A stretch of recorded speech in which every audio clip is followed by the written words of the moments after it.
Hello everyone, welcome back to Medicology nursing services. आप सभी साथियों का आपके अपने YouTube channel Medicology nursing services में स्वागत है। सो फ्रेंड्स, प्रीवियसली क्लास में हमने आप सभी लोगों के लिए कुछ बेहतरीन एमसीक्यू सॉल्व करवाए थे। आज ही की उसी के कंटिन्यूएशन में आज का क्लास रहने वाला है।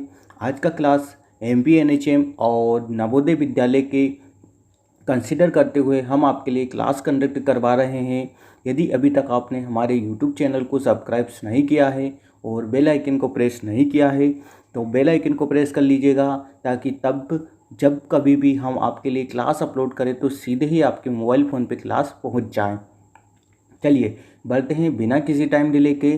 तो आज का हमारा क्लास है मध्य प्रदेश, जो कि एमपीएनएचएम के लिए और नवोदय विद्यालय के लिए कुछ खास बेहतरीन एमसीक्यू सॉल्व करवाने वाला हूं। तो वीडियो में आप अच्छे से बने रहिएगा और वीडियो को लास्ट तक वॉच करिएगा। फिर यदि वीडियो को आपको समझ में आता है, क्लास अच्छा लगता है, तो क्लास को तभी लाइक करिएगा। तो बढ़ते हैं हमारी फर्स्ट क्वेश्चन की ओर कि फर्स्ट क्वेश्चन क्या रहने वाला है। The first question is a haemophilia A us the deficiency of. ठीक है, तो यहाँ पे क्वेश्चन पूछा गया है कि हीमोफीलिया जो आई थिंक आप सभी लोगों ने पढ़ के रखा होगा। ठीक है, तो हीमोफीलिया कौन से फैक्टर की डेफिशिएंसी से कॉज होता है। ठीक है, आप सभी लोगों को आई थिंक जितने भी स्टूडेंट्स जो वॉच कर रहे हैं वीडियो, उनको पता हुआ कि जो हीमोफीलिया है वो ब्लड क्लॉटिंग फैक्टर का डिसीज़ है। ठीक है, किसका है? ब्लड क्लॉटिंग फैक्टर का ये डिसीज़ कंडीशन है। इसमें क्या है कि हीमोफीलिया ए, ठीक है, यहाँ पे आपसे पूछा है हीमोफीलिया ए कौन से फैक्टर की डेफिशिएंसी से होता है। ठीक है, तो आप सभी लोगों को पता है आई थिंक कि यहाँ पे जो फैक्टर लिखा है कौन सा लिखा है, फैक्टर 9 लिखा है, फैक्टर 8 लिखा है, या फैक्टर 7 लिखा है, या फैक्टर 10 लिखा है। ठीक है, तो जो हीमोफीलिया है आप सभी लोगों को बताना चाहता हूँ कि जो हीमोफीलिया है ए है वो फैक्टर 8 की कमी से होता है। ठीक है स्टूडेंट्स, किसकी कमी से होता है? फैक्टर 8 की कमी से आप सभी लोगों को ये डिसीज़ कंडीशन हो जाती है यदि आपकी बॉडी में फैक्टर 8 की डेफिशिएंसी होती है। ठीक है, तो राइट वन हमारा आंसर जाता है फैक्टर 8। ठीक है, अब इसके रिगार्डिंग कुछ एडिशनल पैरामीटर्स भी बता देता हूँ कि ये आपने 2-3 इस टाइप के जो हीमोफीलिया है, जो क्लॉटिंग फैक्टर है, आपको पता होना चाहिए। तो सबसे पहले बात कर लेते हैं जो क्लॉटिंग फैक्टर होते हैं। ठीक है, क्लॉटिंग जो फैक्टर होते हैं आप सभी लोगों को पता है कितना होता है? 13 होता है। ठीक है, कितना होता है यदि हम ऐसे कैलकुलेटिंग करें तो कितना होता है? 13 होता है। पर वही बात करूं कि प्रेजेंट कितना होता है तो 12% होता है। ठीक है, ये चीज़ें भी आपको एग्जाम के पॉइंट ऑफ व्यू से बहुत अच्छे से याद रखना है कि आपकी बॉडी में कितना यहाँ पे क्लॉटिंग फैक्टर होता है और कितना प्रेजेंट होता है। और वही बात करूँ मैं आपसे तो 6 नंबर का जो क्लॉटिंग फैक्टर होता है वो मिसिंग होता है। ठीक है, वो मिसिंग होता है या बोल सकते हैं हम एब्सेंस होता है। ठीक है, मिसिंग होता है या इसको हम बोल सकते हैं एब्सेंट, इसको बोला जा सकता है। ठीक है, तो आई थिंक यहाँ से आपकी चीज़ें क्लियर हो गई होगी। और साथ ही में जो ब्लड क्लॉटिंग फैक्टर है 8 नंबर का, ठीक है, इसको क्या बोला जाता है? इसको बोला जाता है क्लासिकल क्या बोला जाता है? क्लासिकल बोला जाता है। ठीक है, क्या बोला जाता है? क्लासिकल हीमोफीलिया बोला जाता है। ठीक है, जो 8 नंबर का क्लॉटिंग फैक्टर है आपको, इसको क्या बोला जाता है? इसको बोलते हैं क्लासिकल हीमोफीलिया। ठीक है, क्लासिकल हीमोफीलिया बोला जाता है। ठीक है, और फैक्टर 8 की डेफिशिएंसी से होता है हीमोफीलिया, एंटी हीमोफिलिक फैक्टर भी बोला जाता है। ठीक है, इसको 8 को एंटी हीमोफिलिक फैक्टर भी बोलते हैं। ठीक है, 8 को एंटी हीमोफिलिक फैक्टर भी बोला जाता है। तो इसके रिगार्डिंग बहुत सारे ऐसे जो क्वेश्चन हैं जो अपकमिंग एग्जाम में आपको आने को देखने को मिल सकते हैं, तो उसके लिए अच्छे से प्रिपेयर हो जाइएगा।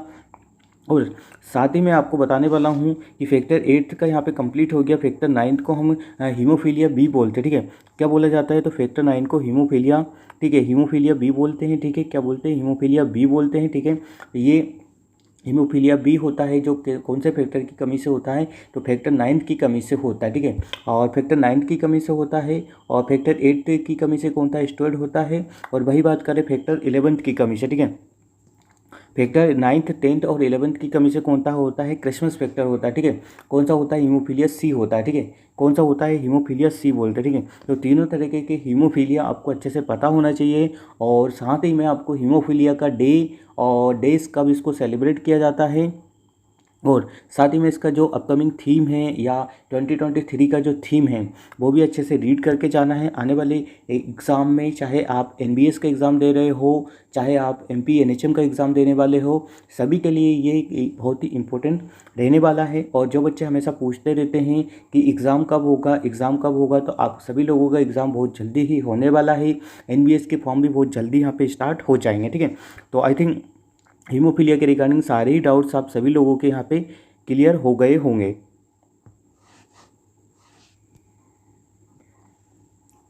अब हम मूव करेंगे हमारे सेकंड नंबर के क्वेश्चन पे। क्वेश्चन को अच्छे से रीड करना है, 2 टाइम्स आपको क्वेश्चन को हमेशा रीड करना होता है स्टूडेंट्स। क्वेश्चन क्या कह रहा है, विच हेलुसिनेशन ओकर at the walking and the awaking time after sleep, ठीक है। तो यहाँ पे पूछा है कि वह कौन सा हेलुसिनेशन होता है कि जब कोई पर्सन है या कोई क्लाइंट है या कोई पेशेंट है, ठीक है, जब वो सो के उठता है तो उसको क्या होता है कि हेलुसिनेशन फील होता है, ठीक है। हेलुसिनेशन का मतलब क्या होता है, तो हेलुसिनेशन का मतलब होता है, आई थिंक आप सभी लोगों को पता है कि हेलुसिनेशन का जो मतलब होता है वो क्या होता है, विदाउट स्टिमुलाई वहाँ पे कुछ चीज़ें हमें प्रेजेंट होना या किसी चीज़ों का आभास होना या इस टाइप का जो हेलुसिनेशन होता है वो उसको बोलते हैं हम हेलुसिनेशन बोलते हैं, ठीक है। विदाउट स्टिमुलाई हमें फिर भी परसीव होता है वहाँ पे चीज़ें, तो उसको ऐसा लगता है कि वो हेलुसिनेशन हो रहा है, ठीक है।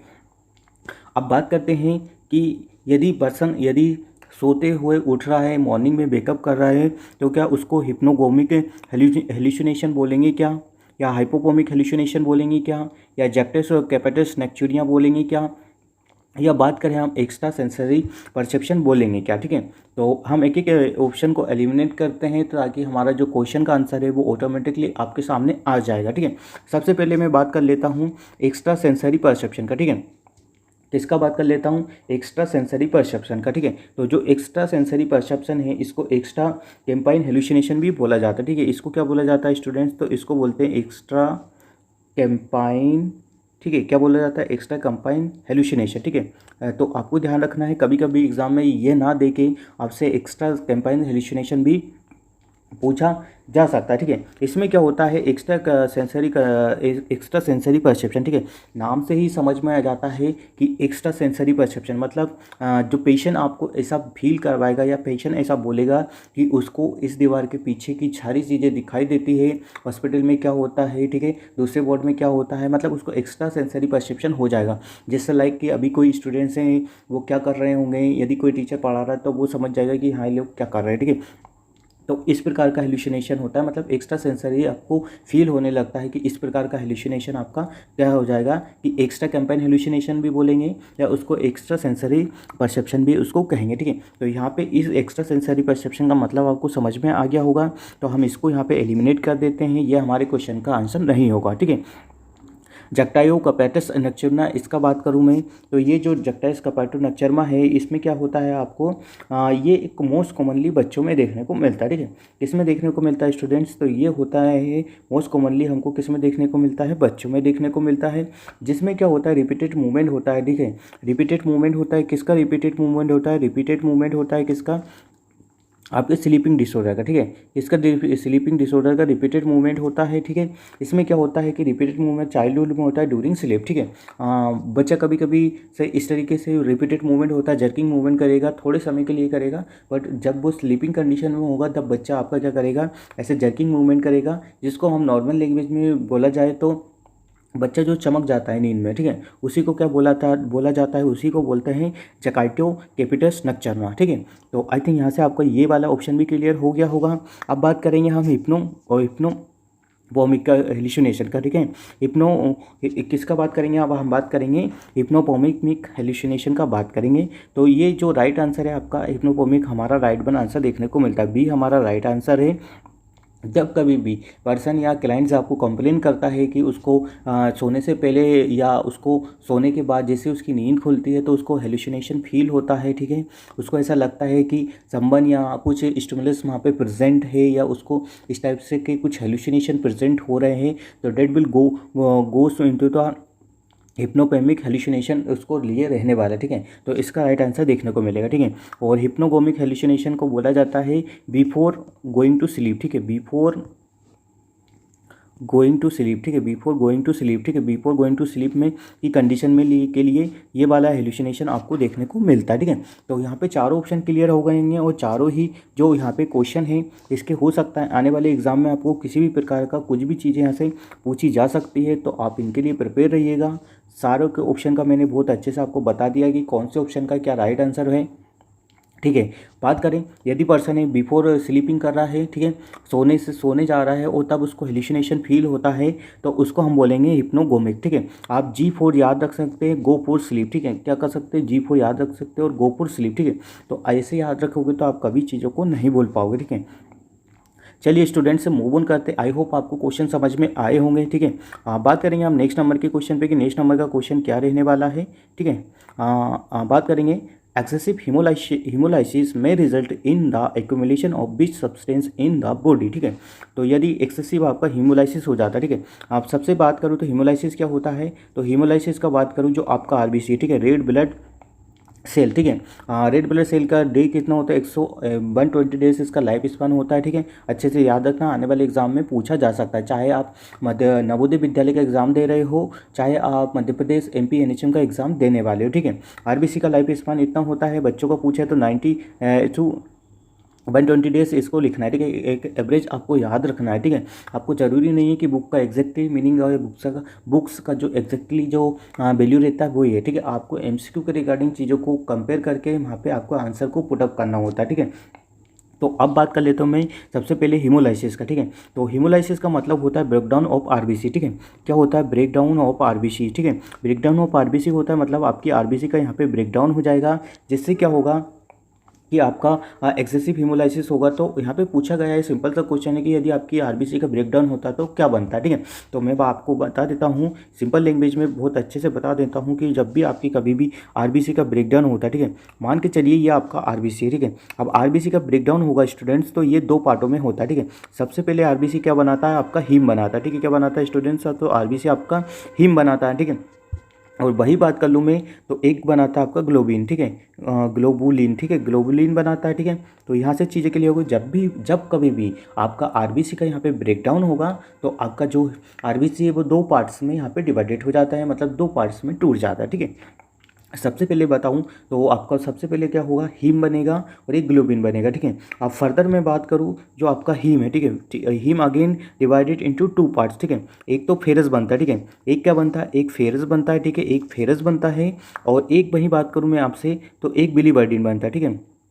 एक क्या बनता है, एक फेरस बनता है और एक बनता है बिलीवर्डिन, ठीक है। अब बिलीवर्डिन बनता है, ठीक है, तो ये चीज़ें हो गई आपका कि हीम किस में बनता है, कन्वर्ट हो जाता है आपका फेरस में और बिलीवर्डिन में बनता है, ठीक है।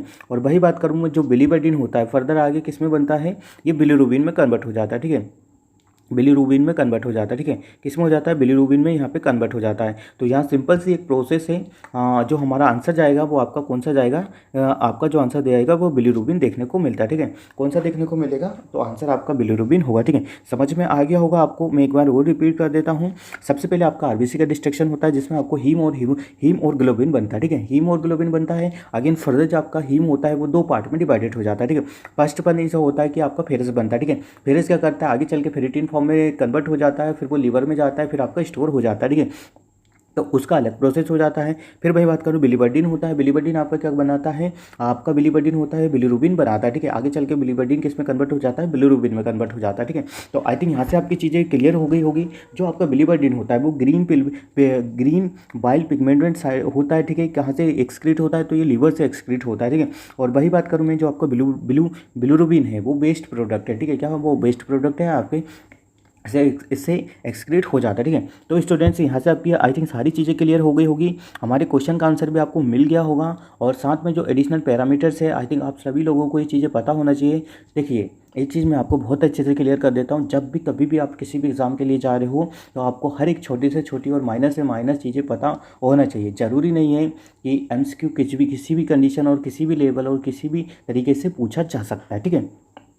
तो उसके लिए बिल्कुल अच्छे से प्रिपेयर रहिएगा, ठीक है। बात करेंगे नेक्स्ट नंबर के क्वेश्चन पे।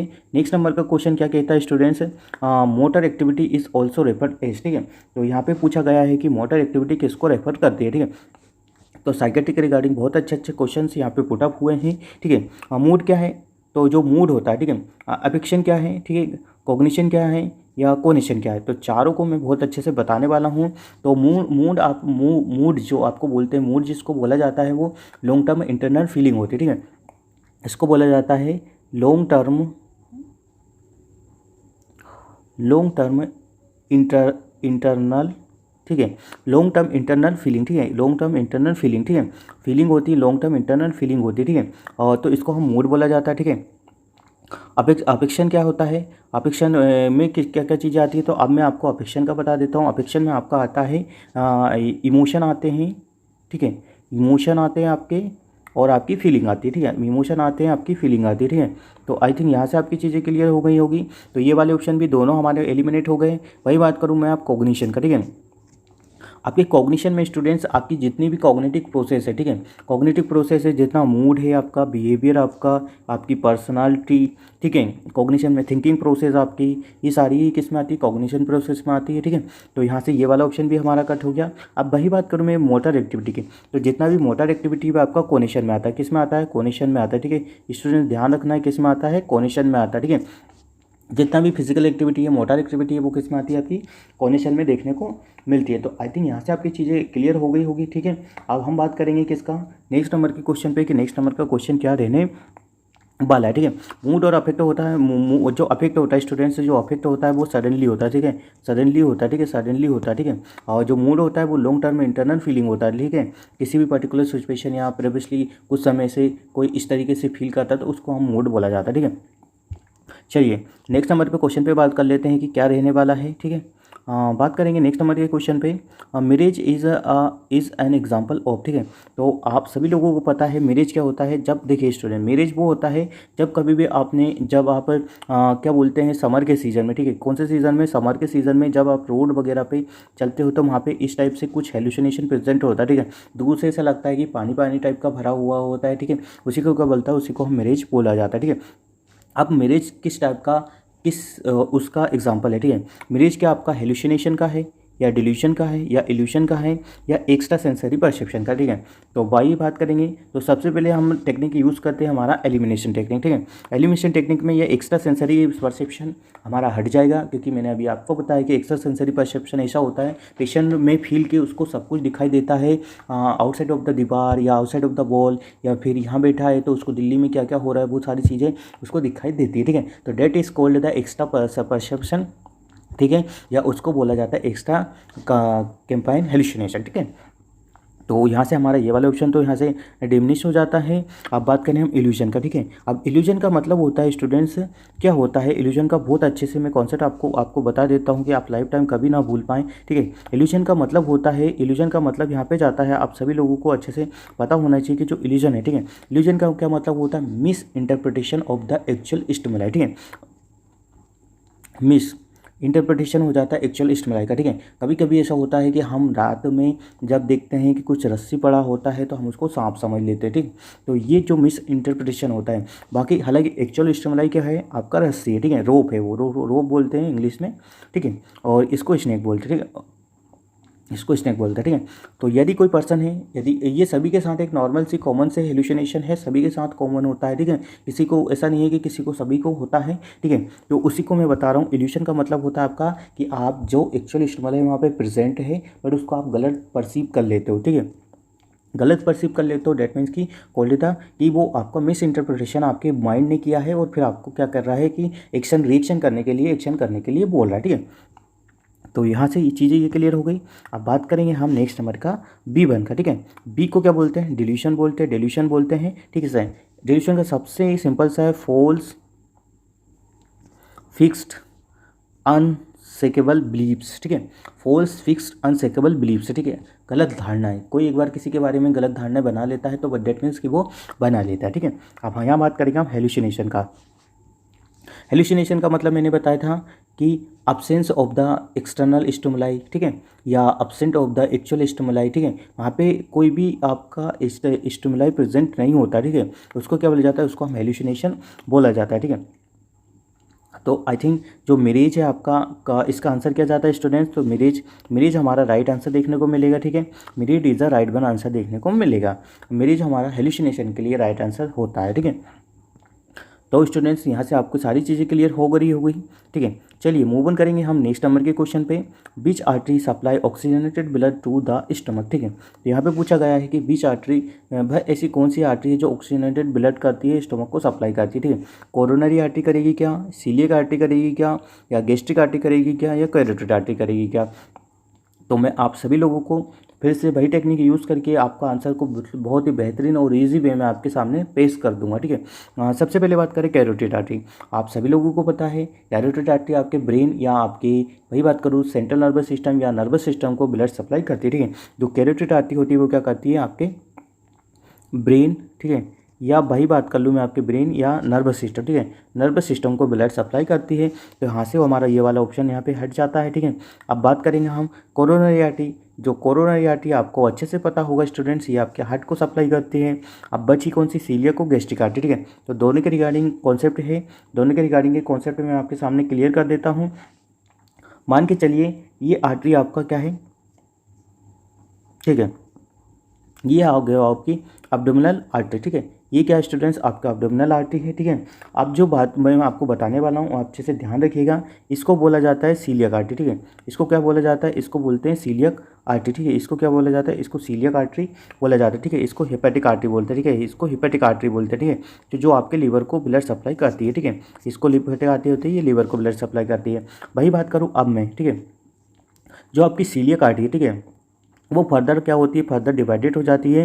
किस में हो जाती है, गैस्ट्रिक आर्टरी में आपकी फर्दर डिवाइडेड हो जाती है। ठीक है, किस में हो जाती है, गैस्ट्रिक आर्टरी में फर्दर डिवाइडेड हो जाती है। Right gastric artery, left gastric artery. ठीक है, तो यहाँ पे आप इसको चीज़ें समझ में आ गई होगी। जो हमारा राइट आंसर जाएगा वो सीलियक आर्टरी जाएगा। ठीक है, सीलियक आर्टरी इसलिए जाएगा क्योंकि यदि मेन ब्रांच आपके लिए यहाँ पे प्रेजेंट है तो आप फिर गैस्ट्रिक का क्या है कि बाद में ही उसका नाम यहाँ पे ले सकते हो या बाद में ही उसको हम पुटअप कर सकते हैं। ठीक है, यदि किसी भी ऑप्शन में इस प्रकार की सिचुएशन आपके सामने दी रखी होती है तो आपको जो मोस्ट एक्यूरेट चीज़ें हैं, ठीक है, जिसकी वजह से जो चीज़ें होती हैं आपको सब चीज़ों पे नहीं जाना है। ठीक है, सब क्लासिफिकेशन पे नहीं जाना है, सब पार्ट्स पे नहीं जाना है। यदि मेन क्लासिफिकेशन दिया रहता है तो पहले हमको आंसर में वो पुट अप करना होता है। ठीक है, तो आई थिंक यहाँ से आपके क्वेश्चन यहाँ पे क्लियर हो गए होंगे स्टूडेंट्स। ठीक है, अब हम बात करेंगे नेक्स्ट नंबर के क्वेश्चन पे। ठीक है, नेक्स्ट नंबर का क्वेश्चन क्या है, lithium was first introduced to for the treatment of mania. ठीक है, तो यहाँ पे सबसे पहले जो क्वेश्चन है आप अच्छे से पढ़िएगा, लिथियम, ठीक है, इस लिथियम को जोन्स ने डिस्क्राइब किया है। ठीक है, ये भी ध्यान रखना है। और कब किया है, लिथियम को 1949। ठीक है, मैं आपको बता देता हूँ क्लियर, 1949 में लिथियम को जोन्स रो ने क्या किया है, या जोन्स इस टाइप का एक पर्टिकुलर साइंटिस्ट का नाम है। ठीक है, अच्छे से याद रखिएगा। और ड्रग ऑफ चॉइस लिथियम किसका है, मेनिया का। ठीक है, ड्रग ऑफ चॉइस लिथियम किसका है, मेनिया का है। और वही बात करें हम इसका कि जो लिथियम होता है, ड्रग चॉइस किसका होता है, मेनिया का होता है। ठीक है, आपको जब भी कभी भी आप ड्रग चॉइस या लिथियम प्रोवाइड करवाते हो तो आपको मेंटेन रखना है फ्लूइड। ठीक है, आपको फ्लूइड की पेटेंसी को मेंटेन रखना है। ठीक है, क्योंकि ये आपकी किडनी से एक्सक्रीट होना चाहिए। यदि आपकी किडनी से एक्सक्रीट नहीं होगा तो आप फिर क्या होगा कि लिथियम का टॉक्सिसिटी हो जाएगा।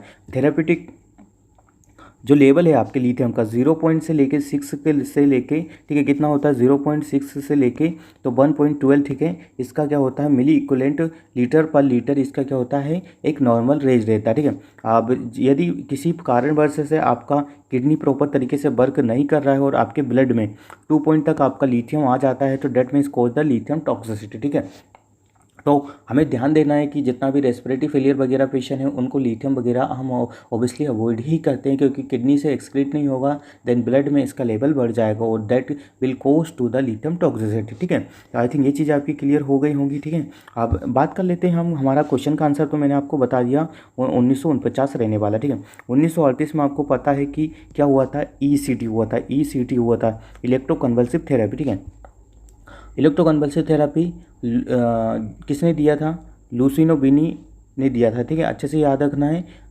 किसने दिया था, लुसिनो बिनी ने। ठीक है, तो ये 1938 में दिया था, ये आपको अच्छे से याद रखना है। 1952 में क्या हुआ था, तो स्टूडेंट्स 1952 में आप सभी लोगों को पता है फर्स्ट एंटीसाइकोटिक ड्रग, ठीक है, एंटीसाइकोटिक ड्रग, ठीक है, फर्स्ट एंटीसाइकोटिक ड्रग होती है जिसे हम बोला जाता है क्लोरप्रोमाजिन। ठीक है, क्या बोला जाता है, क्लोरप्रोमाजिन बोला जाता है। ठीक है, मैं लिख के बता देता हूँ, ठीक है, क्लोरप्रोमाजिन। ठीक है, क्लोरप्रोमाजिन, ठीक है, कौन सा ड्रग आया था, क्लोरप्रोमाज़िन, हमारे लिए फर्स्ट एंटीसाइकोटिक ड्रग यहाँ पे डिस्कवर की थी, ठीक है। तो यहाँ से आपके 4 से 5 एमसीक्यू प्रिपेयर हो गए होंगे, आने वाले एग्जाम में आपके लिए काफ़ी हेल्प कर सकते हैं, ठीक है। कभी कभी क्या होता है कि हम जब पढ़ते हैं उसकी एडिशनल पैरामीटर्स भी हमको पढ़ना होता है, ठीक है। अब साथ ही में चारों ऑप्शन में से आपको इतना क्वेश्चन मैंने बता दिया है कि आपको एक क्वेश्चन के साथ साथ एक क्वेश्चन में ही आपके कम से कम 5 से 6 एमसीक्यू सॉल्व हो जाते हैं, ठीक है। आई थिंक आपको पता है कि अब मैं आपको बताने वाला हूँ 1948 में WHO आपका आया था, ठीक है। ये भी आपको ध्यान रखना है, ठीक है। कुछ इस प्रकार की चीज़ें हैं जो कि आपको हमेशा पता होना चाहिए, ठीक है। तो इस प्रकार से चीज़ों को याद रखिएगा, आने वाले एग्ज़ाम में आप अच्छे से स्कोर कर सकते हो, ठीक है। बात करेंगे हम किसका, तो स्टूडेंट्स आई थिंक आप सभी लोगों को यहाँ पे जो मैंने क्लासेस कंडक्ट करवाया है, चाहे एमसीक्यू कम सॉल्व करवाए होंगे, बट एमसीक्यू के साथ में रिगार्डिंग इतनी बहुत सारी ऐसी चीज़ें हैं कि जो आपको पता होना चाहिए, और वो चीज़ें मैंने आप सभी लोगों के साथ डील करवाई है, ठीक है। यदि क्लासेस आप सभी लोगों को पसंद आया हो तो प्लीज़ एक बार क्लास का फीडबैक ज़रूर दीजिएगा। यदि आप क्लास देख लेते हो तो आपका मॉरल रिस्पॉन्सिबिलिटी बनता है कि एक बार आप क्लास का रिव्यू या क्लास का जो भी है आप बताएं कि हमें आपको कैसा क्लास लगा है, वॉइस का प्रॉब्लम है या एक्सप्लेनेशन में और डिटेल में एक्सप्लेनेशन चाहिए है।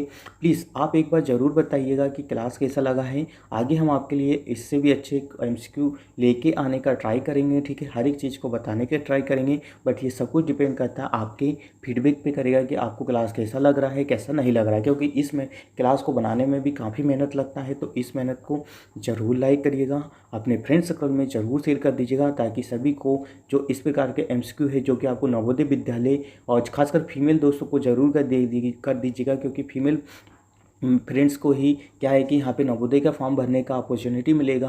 और एमपीएनएचएम में हो तो आप एमपीएनएचएम का एग्ज़ाम में भी आजकल इस प्रकार के एमसीक्यू देखने को मिल सकते हैं। पुराने टाइप के एमसीक्यू आपको नहीं देखने को मिलेंगे जो पहले पढ़ाए जाते थे, ठीक है। तो हम मिलेंगे नेक्स्ट वीडियो में नेक्स्ट क्लास के साथ। जब तक आप बने रहिए आपके अपने YouTube channel medical engineering nursing services पर। Thank you so much guys, keep watching us. Video का लिंक ज़्यादा से ज़्यादा बच्चों को शेयर कर दीजिएगा। Thank you so much guys.